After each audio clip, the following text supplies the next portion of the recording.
किसी नगर में एक सुनार रहता था जिसके पास ढेर सारी संपत्ति थी, परंतु उसकी देखभाल करने के लिए कोई भी संतान नहीं थी। सुनार को शादी किए हुए काफी साल बीत जाने के बाद भी कोई संतान नहीं हुई तो सुनार अक्सर उदास रहने लगा। एक बार सुनार घर से बाहर गया हुआ था। घर में सुनार की पत्नी अकेली थी। तभी सुनार के घर के बाहर एक साधु आया जो बहुत भूखा लग रहा था। उसने सुनार की पत्नी से कहा, बेटी मैं बहुत दिनों से भूखा हूँ, तुमने जो घर में बनाया है वह मुझे खिला दो। सुनार की पत्नी यह सुनकर भावुक हो गई और उसकी आंखों से आंसू निकल पड़े। उसने कहा, महाराज मैं किसके लिए इतना जल्दी खाना बनाऊं? घर में सिर्फ मैं और मेरे पति दो ही लोग हैं। मेरे पति को तो इस घर में बिना बच्चों के घुटन होती है, इसलिए वह अक्सर ही घर से जल्दी चले जाते हैं और इसीलिए मैं जल्दी खाना नहीं बनाती। पर आप कहें तो रात की कुछ बची हुई रोटियां पड़ी हैं, वह आपको लाकर दे दूं। साधु ने कहा, मैं तो भूखा हूँ, तुम मुझे कुछ भी दे दो, मैं खा लूंगा। ये सुनकर सुनार की पत्नी अंदर चली गई और अंदर से रात की बची हुई रोटियां लेकर आई और साधु को दे दी। साधु ने उसी वक्त वे रोटियां खा ली और सुनार की पत्नी से कहा, बेटी तुमने आज मेरी भूख मिटाई है और मैं तुझे यह आशीर्वाद देता हूँ कि तेरी सूनी गोद भर जाएगी और तुझे जल्द ही संतान की प्राप्ति होगी। यह कहकर साधु वहाँ से चला गया और सुनार की पत्नी भी अपने काम में लग गई। इसी प्रकार कुछ दिन बीतने के बाद सुनार की पत्नी ने गर्भ धारण कर लिया, जिसके बाद सुनार का अपनी पत्नी के प्रति प्यार बढ़ गया और वह अपनी पत्नी को खुश रखने के लिए उसकी मनचाही चीजें लाने लगा।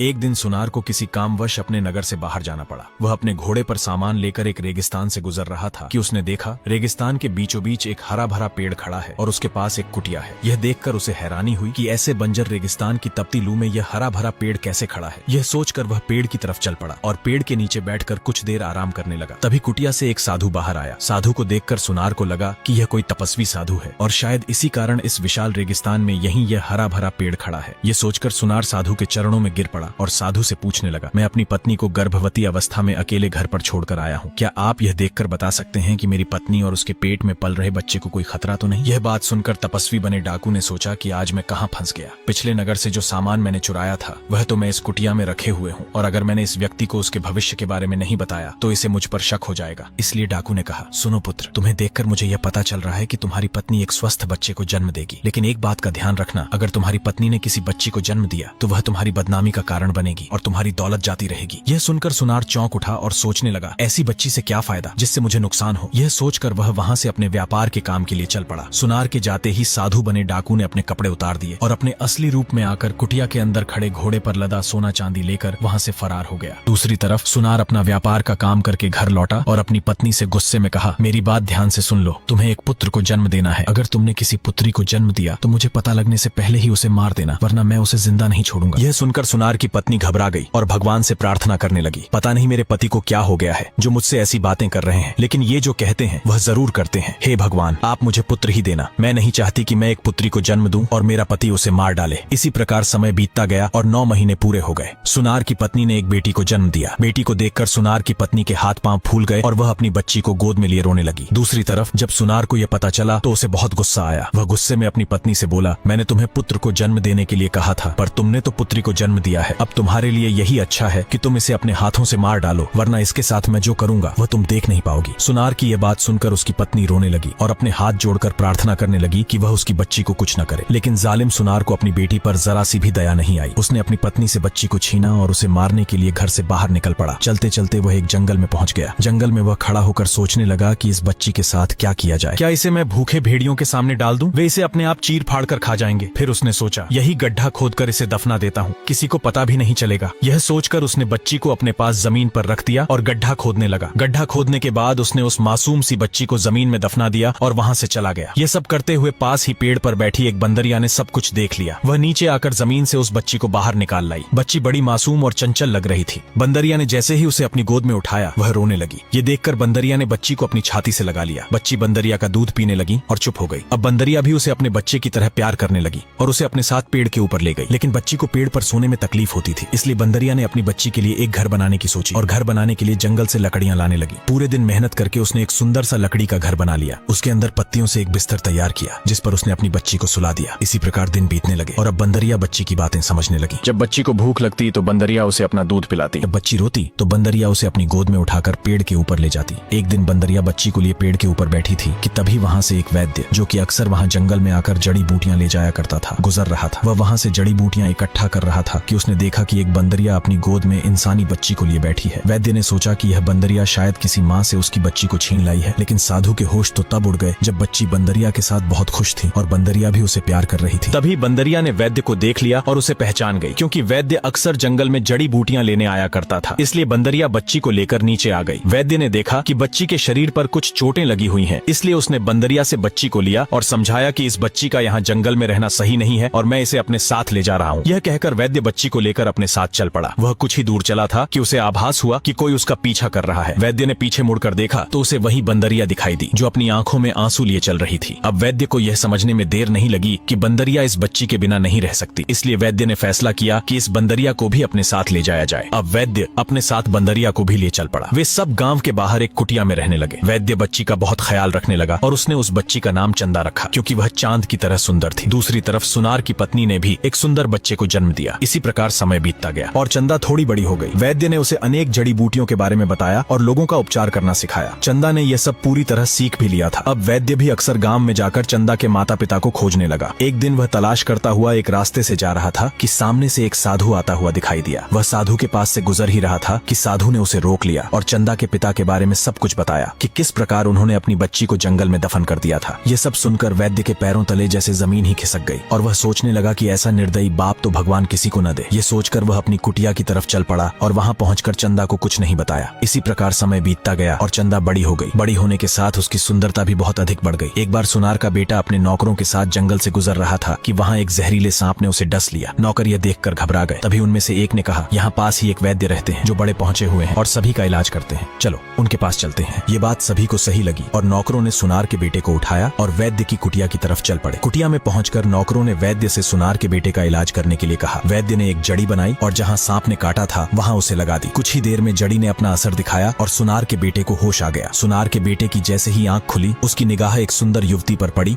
जो घर के बाहर बैठी एक बंदरिया को रोटी खिला रही थी। सुनार का बेटा उसकी सुंदरता पर मोहित हो गया और उसे मन ही मन प्यार करने लगा। तभी एक नौकर ने कहा, हमें अब घर की तरफ चलना चाहिए। सुनार के बेटे ने वैद्य को धन्यवाद कहा और उसे कुछ पैसे देकर अपने नौकरों के साथ चल पड़ा। कुछ दूर चलने के बाद सुनार का बेटा घोड़े से उतरा और अपने दो विश्वसनीय नौकरों से कहा कि जो वैद्य के घर के बाहर लड़की बैठी थी उसका पता लगाओ कि वह कौन है और कहाँ रहती है। नौकरों ने कहा, ठीक है। इसी प्रकार कुछ दिन बीते और नौकरों ने वैद्य के घर के बाहर जासूसी करके यह पता लगा लिया कि वह वैद्य की ही बेटी है और यही बात उन्होंने सुनार के बेटे को बता दी। अब सुनार के बेटे ने उस युवती से विवाह करने का निश्चय किया। उसने अपने पिता को सारी बात बताई और कहा, पिताजी मुझे वैद्य की लड़की से प्यार हो गया है और मैं उसी से शादी करना चाहता हूँ। सुनार ने अपने बेटे की बातें ध्यान से सुनी और मुस्कुराते हुए बोला, ठीक है, मैं आज ही वैद्य को तुम्हारी शादी का प्रस्ताव भेजूंगा। यह कहकर सुनार अपने कमरे में चला गया। वहाँ उसने अपने कुछ भरोसेमंद नौकरों को बुलाया और उनसे कहा कि वे उसके बेटे के लिए रिश्ता तय करने की बात करके आए। नौकर वैद्य की कुटिया की ओर रवाना हो गए। उस समय वैद्य कुटिया के बाहर बैठा कुछ जड़ी बूटियां साफ कर रहा था और चंदा पास ही बैठी बंदरिया को दाना खिला रही थी। नौकरों ने आदर से प्रणाम किया और धीरे धीरे अपनी बात रखी। वैद्य जी, हमारे मालिक सुनार साहब अपने बेटे का विवाह आपकी बेटी चंदा से करना चाहते हैं। यह बात सुनकर वैद्य के तो पैरों तले जमीन ही खिसक गई। उसका चेहरा एकदम पीला पड़ गया, क्योंकि उसे साधु के जरिए यह बात पहले ही पता चल चुकी थी कि सुनार का बेटा वास्तव में चंदा का सगा भाई है और एक भाई और बहन का विवाह तो कभी हो ही नहीं सकता। यह सोचकर वह कुछ देर खामोश बैठा रहा। फिर उसने गहरी सांस ली और रिश्ता मांगने आए नौकरों से शांत स्वर में कहा, देखो बेटा, तुम्हारे सुनार साहब कहाँ और हम कहाँ। हम तो गरीब लोग हैं, हमारा और सुनार साहब का कोई मेल नहीं हो सकता। सुनार का नौकर बोला, ए बुजुर्ग इंसान, तुझे तो खुश होना चाहिए कि तेरी बेटी का रिश्ता एक अच्छे और अमीर घराने से आ रहा है। बजाय खुश होने के तुम तो परेशान हो रहे हो। नौकरों के बहुत बार समझाने के बाद भी वैद्य नहीं माना और उसने शादी के लिए मना कर दिया। नौकर निराश होकर वहाँ से चल पड़े और सुनार के बेटे को सब कुछ बता दिया। नौकरों की बात सुनकर सुनार का बेटा गुस्से में आ गया और उसने 4 नौजवान सैनिकों से कहा, वैद्य के घर जाओ और किसी भी प्रकार से वैद्य को शादी के लिए मनाओ, चाहे उसके लिए तुम्हें कुछ भी करना पड़े, पीछे मत हटना। यह बात सुनकर सैनिक वैद्य की कुटिया की तरफ चल पड़े। कुटिया में पहुंचकर उन्होंने बड़ी बदतमीजी से वैद्य से उसकी बेटी का रिश्ता मांगा और कहा, अगर तुझे तेरी जान की सलामती चाहिए तो रिश्ते के लिए हाँ कर दे। लेकिन वैद्य ने हाँ नहीं की। सैनिक ने जैसे ही वैद्य पर हाथ उठाने की कोशिश की तो एक बंदरिया उछलकर उनके ऊपर पड़ी और उन्हें अपने नाखूनों से चीर डाला। सैनिक अपनी जान बचाकर वहाँ से भाग खड़े हुए और उन्होंने यह बात सुनार और उसके बेटे को बताई। बातों को सुनकर बेटे और बाप को बहुत गुस्सा आया और उन्होंने कहा, उस बंदरिया को जान से मार दो और वैद्य को भी मेरे पास घसीट कर लेकर आओ। सुनार का आदेश पाकर घर के सारे नौकर और सैनिक बंदरिया को मारने के लिए चल पड़े। वैद्य की की कुटिया में जाकर उन्होंने बंदरिया को खूब मारा और उसे जख्मी हालत में कुटिया में ही छोड़कर वैद्य को अपने साथ ले गए। सुनार ने वैद्य को पकड़कर एक कमरे में बंद कर दिया और उसे खाने पीने के लिए कुछ नहीं दिया। वह उसे मजबूर करने लगा कि वह अपनी बेटी की शादी के लिए हाँ कर दे। वैद्य बहुत गुस्से में आ गया और उसने कहा, ऐ निर्दयी आदमी, तू वह वक्त याद कर जब तूने अपनी धन दौलत बचाने के लिए अपनी पत्नी से उसकी बच्ची को छीनकर जिंदा ही जमीन में दफना दिया था। लेकिन तुझे ये नहीं पता कि जिस बंदरिया पर आज तूने इतना जुल्म किया है उसने ही तेरी बेटी को बचाया और उसका पालन पोषण किया, और अब तू इतना पागल हो गया है कि अपनी ही बेटी से अपने बेटे का विवाह करने जा रहा है। सुनार ये बात सुनकर अपना माथा पकड़कर बैठ गया और रोने लगा। हे भगवान, मैं कितना बड़ा पाप करने जा रहा था। तेरा लाख लाख शुक्र है कि तूने मुझे इतना बड़ा पाप करने से रोक लिया। लेकिन बेटी के जिंदा होने की बात सुनकर सुनार को बिल्कुल भी अच्छा नहीं लगा, क्योंकि वह यह नहीं चाहता था कि उसकी बेटी जिंदा रहे। सुनार ने अपने एक सैनिक से कहा, जंगल के अंदर एक कुटिया है जिसके अंदर एक लड़की है, उसे तुम मार कर आओ और निशानी के रूप में उसकी आंखें निकाल कर ले आना। सुनार का आदेश पाकर सैनिक जंगल की तरफ चल पड़ा और जंगल में कुछ देर ढूंढने के बाद उसे एक कुटिया दिखाई दी। वह उस कुटिया की तरफ चल पड़ा। जैसे ही वह कुटिया के पास पहुंचा, उसे एक लड़की के रोने की आवाज सुनाई दी जो उस कुटिया के अंदर से आ रही थी। सैनिक कुटिया का दरवाजा तोड़कर अंदर पहुंचा और उसने देखा कि एक सुंदर लड़की घायल पड़ी बंदरिया के पास बैठी हुई है और जोर से रो रही है। सैनिक लड़की के पास गया और लड़की की दयनीय स्थिति देखकर उसका दिल पिघल गया। उसने लड़की को मारने का विचार त्याग दिया और वहां से चल पड़ा। अभी वह कुछ ही दूर चला था कि उसे अपने सामने एक बकरी आती हुई दिखाई दी। सैनिक ने उसी वक्त उसका शिकार कर दिया और उसकी आंखें निकाल ली। उन आंखों को लेकर वह सुनार के पास पहुंचा और बोला, आपने जैसा मुझे कहा था मैंने उस लड़की को मार दिया और उसकी निशानी के रूप में ये आंखें निकाल लाया। सुनार को सैनिक की बात पर भरोसा हो गया। अब चंदा पहले की तरह ही कुटिया में रहने लगी थी। वह भगवान की पूजा करती और बंदरिया तथा अपने लिए खाना बनाती, लेकिन वह वैद्य को बहुत याद करती थी। एक दिन चंदा रोज की तरह अपने घर का काम कर रही थी कि अचानक एक दौड़ता हुआ सैनिक उसके पास आया और बोला, यहाँ पर जो वैद्य साहब रहते हैं उन्हें बादशाह सलामत बुला रहे हैं, क्योंकि उनके बेटे शहजादे की तबीयत बहुत खराब है। चंदा ने जब यह सुना तो उसे बहुत अफसोस हुआ। उसने कहा, वैद्य साहब तो अभी यहाँ मौजूद नहीं है, आप कहें तो मैं आपके साथ चल सकती हूँ, क्योंकि वे मेरे बाबा हैं और उन्होंने मुझे भी लोगों का इलाज करना सिखाया है। सैनिक ने कहा, ठीक है, आप मेरे साथ चलिए। सैनिक चंदा को लेकर महल में पहुंच गया। बादशाह सलामत ने जब चंदा को देखा तो वह हैरान हो गया और सोचने लगा कि इतनी कम उम्र की लड़की शहजादे का इलाज कैसे कर सकती है। लेकिन चंदा ने उसे यकीन दिलाया, मेरे बाबा ने मुझे सब कुछ सिखाया है और मैं राजकुमार को बिल्कुल ठीक कर सकती हूँ। राजा ने कहा, ठीक है, आप शहजादे का इलाज शुरू करें। यह कहकर राजा चंदा को राजकुमार के पास ले गया। चंदा ने जब राजकुमार की स्थिति देखी तो उसने राजा से कहा कि मुझे राजकुमार को लेकर आपसे कुछ बातें अकेले में करनी है। राजा ने अपने सैनिकों को कमरे से बाहर जाने का आदेश दिया। सैनिक बाहर चले गए। तब चंदा ने बताया, राजकुमार को खाने में थोड़ा थोड़ा जहर मिलाकर दिया जा रहा है, जिससे उनकी तबीयत दिन ब दिन खराब होती जा रही है। ये सुनकर राजा के होश उड़ गए और उसने तुरंत अपने मंत्रियों से कहा कि बावर्ची पर नजर रखी जाए। अगली सुबह जब बावर्ची खाने में जहर मिला रहा था, तभी मंत्रियों ने उसे पकड़ लिया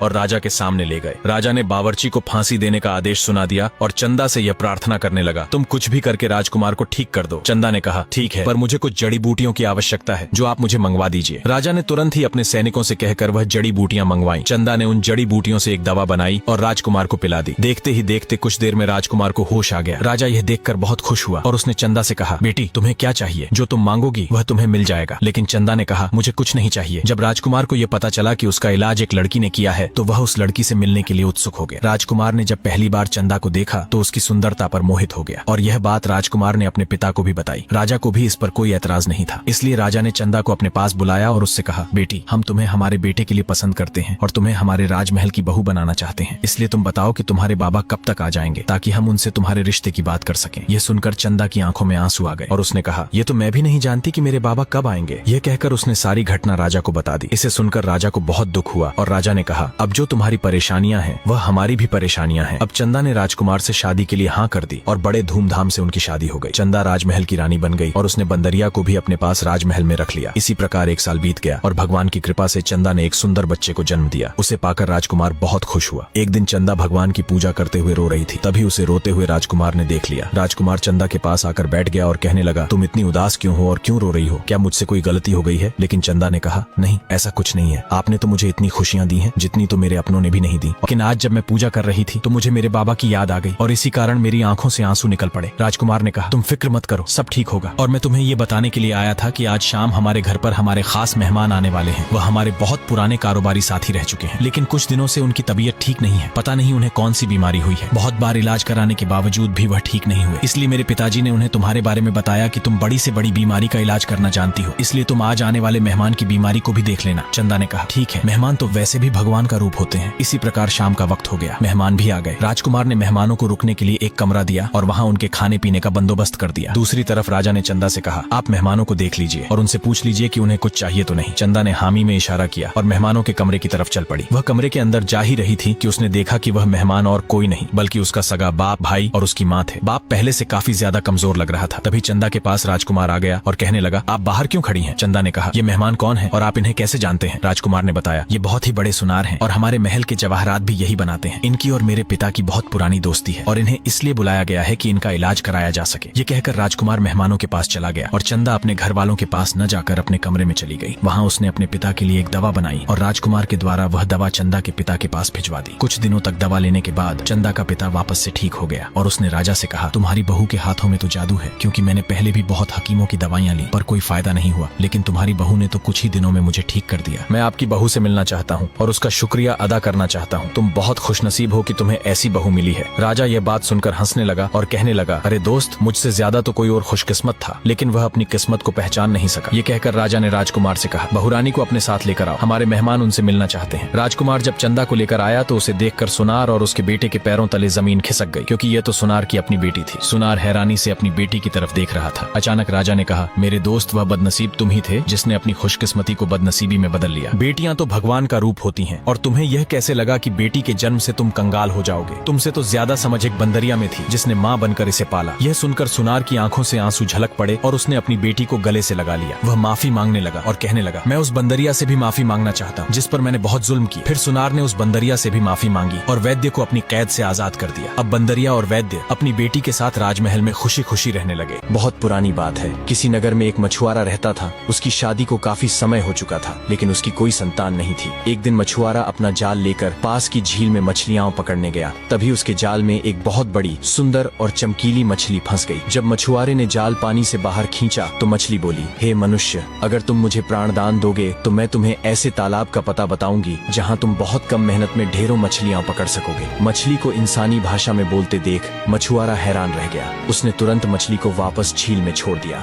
पानी में गिरते ही मछली ने तालाब के बारे में बताया और फिर गायब हो गई। मछुआरा मछली के बताए तालाब पर गया और सचमुच पलक झपकते ही उसे ढेरों मछलियां मिल गईं। घर लौटने पर जब उसकी पत्नी ने उसे इतनी जल्दी इतनी अधिक मछलियों के साथ देखा तो वह खुशी से फूली नहीं समाई। उसने मछुआरे से सारा हाल पूछा और मछुआरे ने पूरी बात विस्तार से सुना दी। यह सुनकर मछुआरे गुस्से से बोली, तुमने इतनी बढ़िया मछली को छोड़ दिया।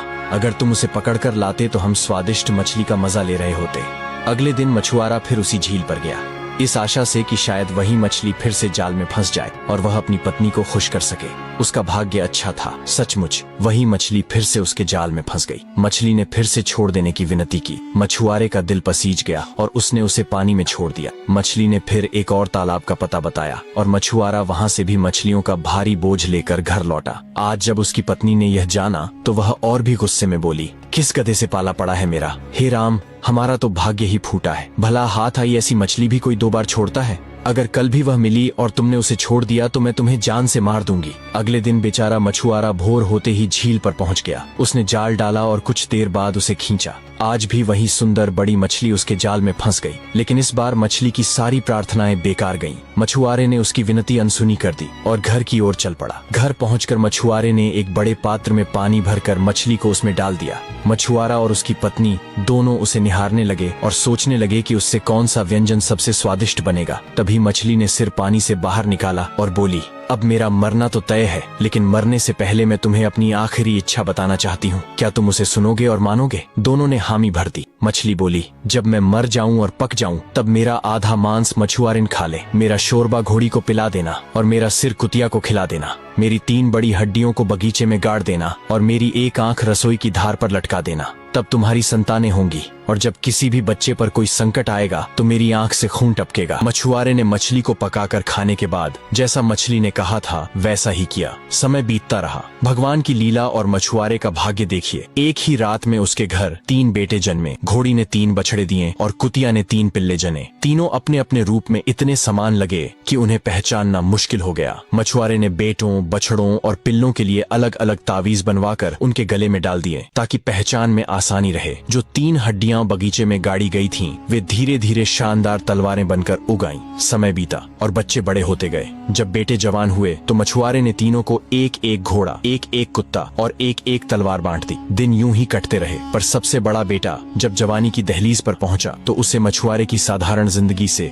ऊब महसूस होने लगी। कुछ नया करने की चाह में उसने घर छोड़ने का निश्चय किया। उसने तलवार उठाई, घोड़े पर सवार हुआ और कुत्ते को साथ लिया। रवाना होते समय उसने दोनों छोटे भाइयों से कहा, रसोई की छत से लटकी आंख पर ध्यान रखना। यदि उससे खून की बूंद टपके तो समझ जाना कि मैं या तो मारा गया हूँ या किसी मुसीबत में हूँ। तब मेरी खोज के लिए निकलना। अब मैं चलता हूँ, तुम माता पिता का ध्यान रखना। ऐसा कहकर वह अनजान राहों पर निकल पड़ा। कई दिनों की यात्रा के बाद वह एक नगर के प्रवेश द्वार पर पहुंचा। वहाँ अजीब सी उदासी छाई थी, मानो पूरा शहर शोक में डूबा हो। उसने एक व्यक्ति से कारण पूछा। वह बोला, हर दिन दोपहर ठीक 12 बजे एक नरभक्षी राक्षस पुल पर आता है। उसे खाने के लिए एक स्त्री चाहिए। यदि कोई स्त्री न मिले तो वह नगर में घुसकर राह चलते छोटे बड़े सभी को निगल जाता है। रोज लॉटरी से एक घर का नाम चुना जाता है और वहाँ से एक स्त्री बलिदान के लिए भेजी जाती है।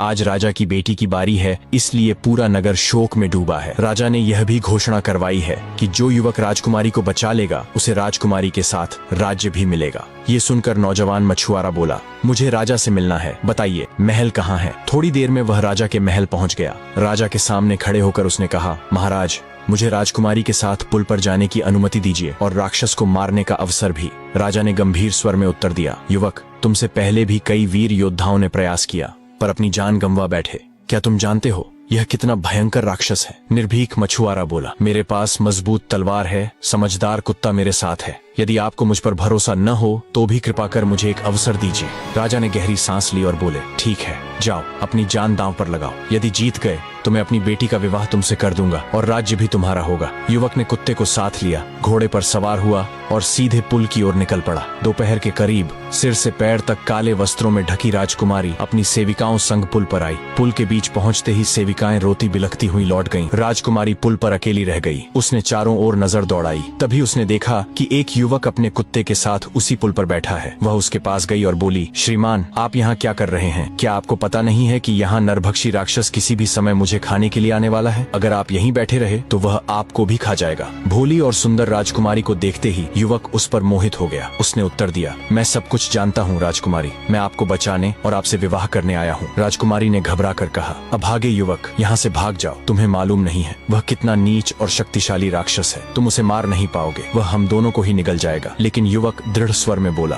तुम्हारे प्यार की खातिर राजकुमारी, मैं अपनी जान भी दांव पर लगा दूंगा। फिर जो भी होना होगा देखा जाएगा। अभी दोनों की बातचीत खत्म भी नहीं हुई थी कि महल के घड़ियाल ने दोपहर के 12 बजने की घंटी बजाई। अचानक धरती कांपने लगी। तेज धुएं और आग की लपटों के बीच से वह नरभक्षी राक्षस बाहर निकल आया। जैसे ही उसने देखा कि भोजन के लिए 2 प्राणी तैयार खड़े हैं, उसकी भूख और भी बढ़ गई। उसे देखते ही मछुआरे का बेटा तलवार निकालकर बिजली की गति से उस पर टूट पड़ा। उसने अपने कुत्ते को भी इशारा किया कि वह राक्षस पर हमला करे। युवक ने अपनी मजबूत तलवार सीधे उसके पेट में घुसा दी, लेकिन राक्षस तब भी नहीं मरा। उसने अपने घाव तुरंत भर लिए। युवक हैरान रह गया कि राक्षस क्यों नहीं मर रहा। लड़ते लड़ते युवक और उसका कुत्ता गंभीर रूप से घायल हो चुके थे। तभी राजकुमारी ने पीछे से आवाज लगाई, नौजवान, आपको इसकी गर्दन को इसके धड़ से अलग करना होगा, तभी यह दैत्य मरेगा। युवक ने अपने प्राणों की सारी ताकत हथेली में समेटी और तलवार से जोरदार प्रहार किया। अगली ही क्षण राक्षस की गर्दन धड़ से अलग हो गई। गर्दन कटते ही वह वहीं चकनाचूर होकर राख में बदल गया। इसके बाद युवक ने राजकुमारी को अपने घोड़े पर बैठाया और महल की ओर रवाना हो गया। जब राजा को पता चला कि राक्षस मर चुका है तो वह बहुत प्रसन्न हुआ। वादे के अनुसार उसने अपनी बेटी की शादी मछुआरे के बेटे से कर दी और महल का सारा राजपाट उसके हाथों में सौंप दिया। धीरे धीरे मछुआरे का बेटा और राजकुमारी राज्य के राजा रानी बन गए। दोनों ने प्रजा पर बहुत उपकार किया और न्याय व करुणा से राज्य चलाया। राजा ने मछुआरे के बेटे का नाम बदलकर वीरेंद्र रखा और उसे राजगद्दी सौंपी। राजकुमारी और वीरेंद्र का भव्य विवाह हुआ। चारों ओर उत्सव का माहौल था। राज्य की प्रजा ने हर्षोल्लास से नए राजा रानी का स्वागत किया। कुछ वर्षों तक राज्य सुख शांति से चला, लेकिन समस्या तब खड़ी हुई जब राक्षस का सिर, जिसे सबने राख समझा था, जादुई शक्ति से फिर से जीवित होने लगा। असल में वह राक्षस कालासुर नाम का प्राचीन दैत्य था, जिसे कई शताब्दियों पहले ऋषियों ने शाप दिया था कि उसकी आत्मा कभी नष्ट नहीं होगी। राजकुमारी ने एक रात सपना देखा जिसमें कालासुर का सिर उससे बोला, मैं फिर लौटूंगा और इस बार न तुम्हें बचने दूंगा न तुम्हारे पति को। डरी सहमी राजकुमारी ने यह सपना वीरेंद्र को सुनाया। वीरेंद्र ने संकल्प लिया, यदि वह लौटा भी तो मैं फिर उसका अंत करूंगा। तो दोस्तों, कैसी लगी आपको ये कहानी कमेंट में जरूर बताएं और चैनल को सब्सक्राइब करना ना भूले।